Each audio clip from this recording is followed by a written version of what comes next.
He was an interesting dog. He just kind of looked at me the whole time, and he wanted to shake my hand. 2 shots over here, please. What's your name? Jimmy Carter, Nashville. Jimmy. All right. Nice to meet you. Okay. A few years from now, when you write the Paul Walker story in the biography form, what are you going to say was the secret of that boy's success? That's a good question. Were you lucky, or did you just want it that bad? No, definitely luck. Did you want it that bad? No, I didn't even care. It's That's happened. sometimes a good thing, though. Yeah, I think that may have been a big part of it. I care now. I didn't care initially. Yeah. You know, I thought, hey, it'd be here tomorrow. It'd be here today, gone This tomorrow. is kind of a lucky deal. Yeah, but you know what? I'm gonna have fun with it while it's here. I'm gonna take advantage of it. There's times where I even thought about it's just kept hanging around. I was like, you know what? I'm out of here. I'm done. I've done it. I'm gonna go try something else. I didn't want to die an actor. You know, I was convinced there would come a certain point where, hey, that was it. Whether I like it or not, that's a point of no return. You can't go back. So what were you thinking about at 10? What did you want it? What were you thinking Marine you biology. wanted to be? Marine biology. Ah. I mean, from the time I was a little kid, my mother, that's all she did. She took us to the state parks. Born and raised in Southern California, and I was in the Young Ranger programs. I'd go out with the ranger, and we go out and check out the tide pools. Were you good at that stuff? I was awesome. Really? It got to the point to where all the rangers knew me by first name basis when we go out, and guess what? I was the one. They would have me tell the kids what the sea urchins and what the starfish were all about, you know. Whatever was in the tide pools, I was the one running So around. you're good at the books, too?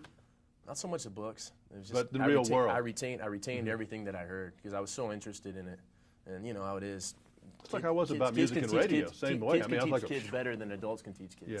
You know, the kid really gets into something and wraps his mind around it. It's a lot easier for him to put it in a kid's words, kid speak.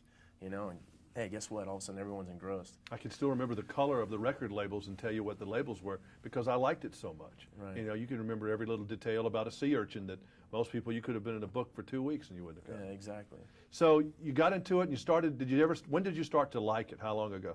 When you really said, okay, this is cool. I'll do this for a living.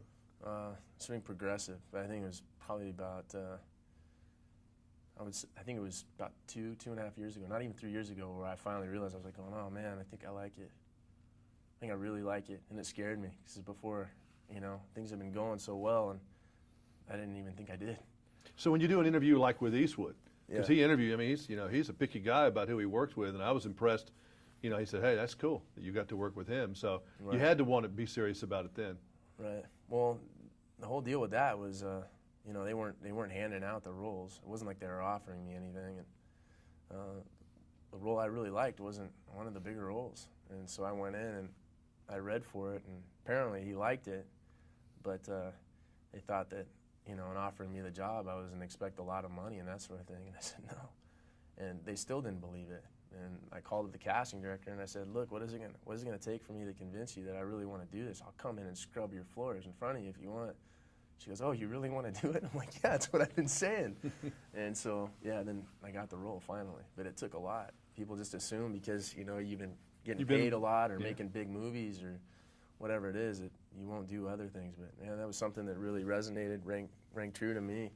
And my family, man, my grandfathers on both sides, you know, both fought in World War II. My grandfather on my mom's side was also went Korean War.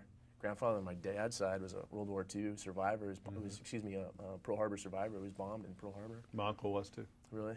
My Uncle John was at with the field, it escapes me right now, but the name of the airfield, Hickam Field. Oh, right, That's exactly. where he was when they died. Then my dad was in the Philippines. There's a huge Japan. memorial there at Hickam Field now, too. But So, I mean, it's a fascinating way, you know, I think that's a cool thing. It inspires a lot of people because a lot of people just want to be actors. That's nothing wrong with that. But you could have done other things, and I think it showed in some of your movies that you had that kind of, hey, you know, I got something else to do tomorrow. You know, that made you more dangerous on screen, I think. maybe. I like that. Yeah. That sounds good. I'll take that. Yeah. I mean, what did your mom say about all that? Was she pushing you or just said whatever you want to do or what? Because that's a pretty, you know, for a dad or a mom, this isn't where you almost want to see people go sometimes. Well, this is La La Land. It's not a real job. My father is blue collar, you know, he's a contractor. Yeah. So that's what I grew up doing. And I think that was a big part of it, too, why it was hard for me to accept because it wasn't a real job to me. You know, like I knew what manual labor was about, and there was pride to be taken in driving away and looking back over your shoulder and seeing the new roof on the house, you know, or even like leach lines and cesspools and septic tanks. Like my father was, you know, he did all that stuff. And And man, it wasn't the most glamorous work, but there was something to be said about, you know, like just shoveling all day long and going home and like having calluses and blisters on your hand, even as a little kid. I thought it was so cool. And a big part of it probably had to do, my dad's hands were always real calloused up. You know, you want to be like your dad growing up. So it was hard for me for the longest time, and it still is sometimes. I look at it and I go, you know, it's like, you know, the people that I want to think that I'm the coolest are the guys that are back there, you know, loading the trucks every day, the grips and you know, the Teamsters. Those are the guys I get along with the best because those are the people I came up around. Because they're real people. Yeah, I like them. Yeah, me too. I like you. All right, good. Good for you. Appreciate it. You look like